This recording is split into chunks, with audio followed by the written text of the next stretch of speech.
um homem enfrenta a perda do amigo com quem sua esposa teve um caso, lutando para processar a traição e salvar seu casamento. Sentindo-se isolado, ele mantém o segredo do caso e busca encerramento, mas ainda se sente perdido e confuso. Enquanto isso, em outro relato, um jovem lida com ressentimento após sua mãe se assumir lésbica e deixar seu pai, sentindo que ela enganou a família por anos. Mesmo apoiando a comunidade LGBTQ, ele enfrenta dificuldades em perdoá-la e reconcilia seus sentimentos em meio a reencontros emocionais.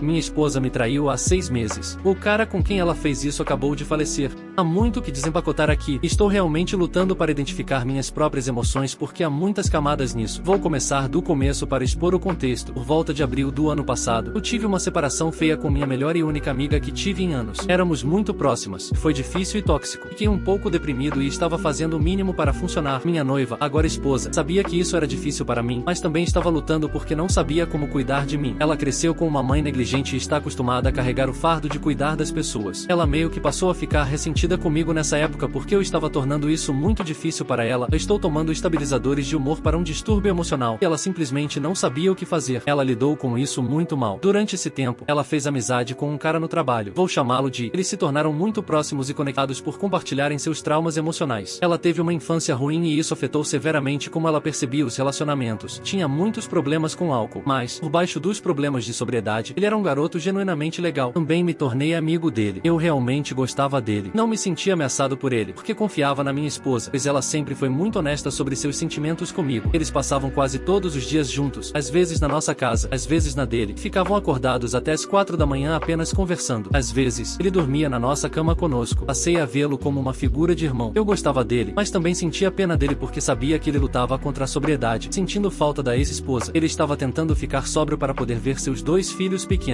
Em maio, minha esposa admitiu que se sentia atraída por ele. Não fiquei surpreso. Ele era um cara convencionalmente atraente. Eu o achava atraente também. Não fiquei ameaçado por isso, já que ela me contou. Tivemos uma discussão inteira sobre como é normal achar outras pessoas atraentes, porque essa é a natureza humana, e ainda éramos leais um ao outro. Em junho, minha esposa me contou e disse que estava tendo um caso com ele. Isso foi durante todo o mês de maio. Ela só me contou porque ele se sentiu culpado e ameaçou fazer isso primeiro, e ela entrou em pânico. Por causa do pânico, ela só me contaria a verdade aos poucos nas semanas seguintes, porque ela não queria que eu fosse embora. Sim, ela tem problemas com mentiras compulsivas. Eu fiquei muito bom em separar essas mentiras neste momento. Minha esposa é alguém que sente que deve às pessoas por ouvirem seus problemas emocionais. Se for um cara, ela sente que precisa supri-los com intimidade. Como ela se sentia atraída por ele e ele se sentia atraído por ela, era a resposta lógica. Obviamente, é emocionante ter encontros íntimos com alguém novo, então ela não estava pensando em mim ou como isso me afetaria. Até mais tarde. Isso não é uma desculpa, apenas uma razão. Inicialmente, meu cérebro estava em negação. Eu disse, tudo bem, ok. Seguindo em frente. Podemos superar isso. Ficaremos bem. Tentei continuar funcionando. Ela estava histérica e com medo de que eu fosse embora. Nas primeiras semanas me seguia para onde quer que eu fosse, paranoica de que eu pegaria minhas coisas e iria embora enquanto ela estivesse fora, e implorou para me ver. Fiquei furioso, mas lhe concedi uma audiência para que ele pudesse se explicar. Ele disse que não havia desculpas e que estava terrivelmente culpado e arrependido por me trair daquele jeito. Eu avancei nele várias vezes. Nos meses seguintes, quando o processamento começou, eu ruminava e desejava ter acabado com ele em vez de deixá-lo escapar tão facilmente. Ele apenas ficou lá e aguentou, porque sabia que merecia. E honestamente isso me fez sentir pior. Fomos à terapia de casal e começamos a desempacotar tudo. Ainda fazemos isso até hoje. Com o tempo, meu cérebro começou a processar e fiquei mais irritado. Me senti mais doente e minha autoestima despencou. Eu já tinha problemas com abandono emocional enquanto já era vulnerável. E agora aconteceu de novo da pior maneira possível. E deveríamos nos casar em outubro. Eu tinha um estresse horrível por estar fazendo a escolha errada. Embora ela estivesse verdadeiramente, genuinamente arrependida. Porque parecia que nosso relacionamento tinha sido manchado. Mas eu não queria deixá-la. Ela era minha melhor amiga e eu não queria ficar sem ela. Ela não queria ficar sem mim e estava desesperadamente disposta a se esforçar para consertar as coisas. Mesmo depois do casamento, no segundo em que algo dá errado ou brigamos, meu cérebro instintivamente entra em pânico e me diz que fiz a escolha errada e que estou preso a ela para sempre. Tentei deixá-la continuar a amizade com ele, mesmo que ela não quisesse, mas durou apenas algumas semanas antes de eu quebrar. Tentei porque a amizade realmente tinha sido boa para ela emocionalmente, porque ela tinha uma saída para falar sobre as coisas horríveis em sua vida com alguém que entenderia melhor do que eu. Foi por isso que insisti nisso. Eles só eram permitidos sob minha supervisão rigorosa, mas eu ainda sentia essa raiva e ressentimento sentimento horríveis sempre que o via. Eventualmente, eu disse a ele para ir embora e ele foi. Nós nos casamos. A recepção foi no lugar onde minha esposa e trabalhavam, pois ganhamos o aluguel do salão de graça. Depois do casamento, descobrimos que estava enviando comida de graça para nós no nosso casamento, apesar de nenhum de nós falar com ele por meses. Isso foi em outubro. Normalmente eu sigo a vida tranquilamente, mas ocasionalmente a raiva borbulha violenta e inesperadamente. Ela é desempacotada na terapia, mas ainda assim eu luto. E faleceu há uma semana por excesso de coisas ilícitas. Descobri pela postagem que a ex-esposa dele fez no Facebook. Chorei. Fiquei perturbado, de certa forma, porque ele era muito jovem, porque eu tinha problemas não resolvidos com ele, porque poderíamos ter consertado as coisas, embora eu saiba que isso é apenas retrospectiva e arrependimento falando. Sei que não foi uma ideia sensata. Fiquei tão chocado e sobrecarregado. Chorei porque ele tinha sido meu amigo e, apesar de tudo, eu nunca poderia odiá-lo de verdade. Mesmo se eu dissesse a mim mesmo que sim, mesmo que a raiva explodisse em algo cruel, eu ainda não conseguiria odiá-lo. Minha esposa e meu terapeuta dizem que é porque eu sou uma boa pessoa. Eu não acredito nisso. Acho que é só o autismo. Tenho que esclarecer, parte dos meus sentimentos sobrecarregados pode ser porque meu avô também faleceu 8 dias antes de. Eu já estava reprimindo esses sentimentos, focando em cuidar da minha mãe, tia e avó, sendo prática e prestativa. Eu não tinha me dado tempo para lamentar, porque eu era a única que precisava fazer as coisas, para que os outros pudessem lamentar. E então eu descobri sobre, e foi só a cereja do bolo. Eu me sinto como um presságio de má sorte, embora eu não tenha certeza de como. 2 falecimentos repentinos e inesperados seguidos. Uma semana de intervalo. Minha esposa não chorou. Acho que ela está passando pelo mesmo tipo de choque inicial que eu passei antes. O tipo que te entorpece e te faz pensar em todo o resto da situação. Ela chorou pelos filhos que ele deixou, mas não por ele. Acho que ela trabalhou para se distanciar dele emocionalmente. Também se convenceu de que o odiava. Mas agora ela é forçada a confrontar que o caso é completamente dela agora. Ele não está mais lá para carregar 50% desse fardo. Ainda não descobri todas as camadas dos sentimentos dela, então não posso fornecer mais informações sobre isso. Acho que ela nem sabe. É perturbador ter pessoas do seu passado morrendo assim, especialmente quando você tem negócios inacabados. Minha terapeuta, ela está muito envolvida em toda essa história. Ela também foi terapeuta do I. Me perguntou se eu me sinto roubada, porque agora ele se foi e eu tenho que lidar com as consequências de suas ações sozinha. Não posso mais descontar nada nele, mas não acho que isso seja bem verdade. Claro, acho que é um pouco disso, já que isso sempre ficará sem solução pelo resto da minha vida, mas acho que isso também depende muito de eu fazer as pazes comigo mesma sobre isso. Isso vai ser extremamente difícil. Ninguém na minha família sabe sobre o caso, já que não quero manchar a percepção de ninguém sobre minha esposa. Pretendo ficar com ela e trabalhar para consertar nosso relacionamento. E me recuso a ter alguém olhando para ela mal. Minha família a ama, e honestamente tentou ser uma família melhor para ela para compensar a sua família. E eu me recuso a estragar isso. Meu irmãozinho a adora, e eu não vou decepcioná-lo assim. Então, eles só sabem que alguém de quem eu era amigo acabou de falecer. Ninguém sabe quanta nuance existe, e eu me sinto realmente sozinho. Não sei como desempacotar meus sentimentos. Só posso ver meu terapeuta uma vez por semana. E isso custa dinheiro. Vou ao funeral. Já decidi isso. Preciso desse encerramento. Eu acho. Não sei como me sentir. Sinto-me enervado. Sinto-me triste. Sinto que vou ficar preso no limbo para sempre. Que nada será resolvido. Eu simplesmente me sinto perdido. E não sei o que fazer comigo mesmo.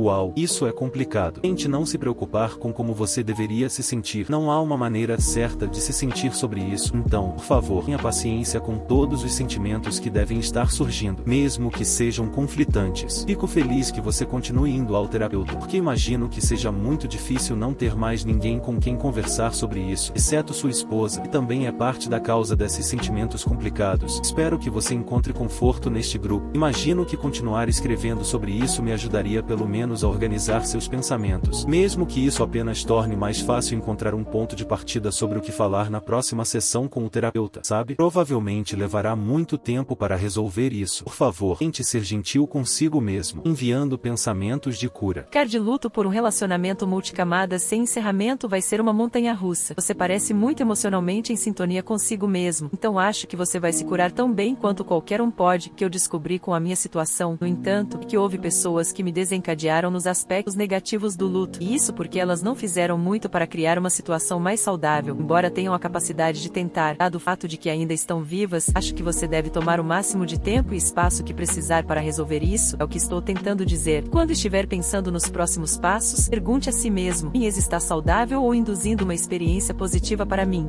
Sou babaca por não perdoar minha mãe por destruir nossa família. Quando eu tinha 14 anos, minha mãe se assumiu lésbica e deixou meu pai. Ele ficou com o coração partido, mas explicou que ninguém fez nada de errado na situação. Eu fiquei ressentido com minha mãe e me recusei a fazer qualquer coisa com ela. Minha mãe perguntou como ela poderia melhorar a situação. Eu disse a ela que ela não podia. Eu me recusei a atender suas ligações e mensagens. Quando chegou a hora da minha formatura do ensino médio, minha mãe pediu um convite. Eu disse a ela que Lacey, a nova namorada do meu pai, tinha conseguido. Ela deixou uma mensagem de voz soluçando dizendo que nada disso é culpa dela. Agora, semana passada foi minha formatura na faculdade, como em um estádio não havia ingressos. Então, de alguma forma, minha mãe me encontrou e teve a audácia de aparecer com a namorada. Minha mãe tentou me abraçar, mas eu me afastei. Seu coração afundou e eu vi lágrimas em seus olhos. Ela disse que sentia muito por eu ter dito a ela que esta não era a hora nem o lugar e que ela estava estragando meu dia. Ela perguntou se poderíamos conversar. Marquei um horário e um lugar. Então eu fui encontrá-la. E ela me disse que não conseguia mudar a si mesma e que nasceu assim. Ela perguntou como eu poderia odiá-la por ser lésbica. Eu disse a ela que sou um aliado e apoio o LGBT. Expliquei que vou ao orgulho todo ano com meu irmãozinho. Perguntei se ela achava que era por isso que eu estava bravo. Ela balançou a cabeça afirmativamente. Expliquei que o motivo de eu estar tão chateado é porque ela disse que nasceu assim, o que significa que ela sabia muito antes de conhecer o pai. No último ano de faculdade, era lésbica. Expliquei que ela sabia que o pai era perdidamente apaixonado por ela e, em vez de rejeitá-lo quando ele a perseguiu pela primeira vez, ela o iludiu, sabendo que nunca o amaria de forma romântica. Então, além de não deixar o pai no começo do relacionamento, ela se casou com ele e teve 3 filhos. Ela continuou criando cenários que machucariam mais e mais pessoas com o passar do tempo. Nossa família não é contra os LGBT e todos estão aceitando, então ela não teria sido rejeitada ou algo assim. Então perguntei se ela sabia que gostava de mulheres. Por que ficar com o pai? Ela disse que era porque sabia que ele poderia lhe dar uma vida boa. Eu disse que ela era ainda mais egoísta do que eu pensava. Saí e realmente a bloqueei. Meu irmãozinho me disse que ela estava histérica pelo telefone. Não me importo, mas agora ela está vindo à minha casa pedindo para falar. Meu pai continua dizendo para ela ir embora. Ouvi dizer que ela terminou com a namorada que me mandou uma mensagem no Facebook perguntando se eu posso perdoar minha mãe porque é só assim que eles vão voltar a ficar juntos. Atualização. Então eu falei com minha mãe novamente, mas antes de nos encontrarmos, eu a desbloqueei para perguntar se ela poderia fazer com que sua namorada, Lisa, me deixasse em paz. Durante nosso encontro, ela explicou que Lisa fazia parte do círculo de amigos dela e do papai e que eles estavam namorando secretamente desde a viagem de despedida de solteira da minha mãe, 16 anos atrás. Eu pergunto se o papai sabe, ela disse que não, e ele acha que eles começaram a namorar um ano depois do divórcio. Levantei-me para ir embora. Ela implorou para que eu ficasse e conversasse por 10 minutos. Eu concordei. Ela disse que ela e Lisa terminaram se isso significasse que ela teria seus filhos de volta. Ela xingou Lisa por me mandar mensagens de texto e disse a Lisa que ela estava arruinando a chance de construir um relacionamento conosco. Acontece que Lisa bombardeou meu irmãozinho com mensagens de texto para passar um tempo com sua mãe. Lisa também perseguiu minha irmã mais velha quando ela estava no parque com seus filhos. Ela implorou para que eu lhe desse outra chance. Eu apenas olhei para ela e ri. Expliquei que fica pior toda vez que ela fala comigo. Eu disse a ela que ela era escória, que era melhor ela nunca me contar sobre a traição. Eu disse a ela para nunca mais me ligar ou mandar mensagem porque eu já tenho uma mãe que está lá por mim. Meus irmãos e eu não ouvimos nada da minha mãe há uma semana. Embora estejamos em maus termos, espero que ela esteja bem.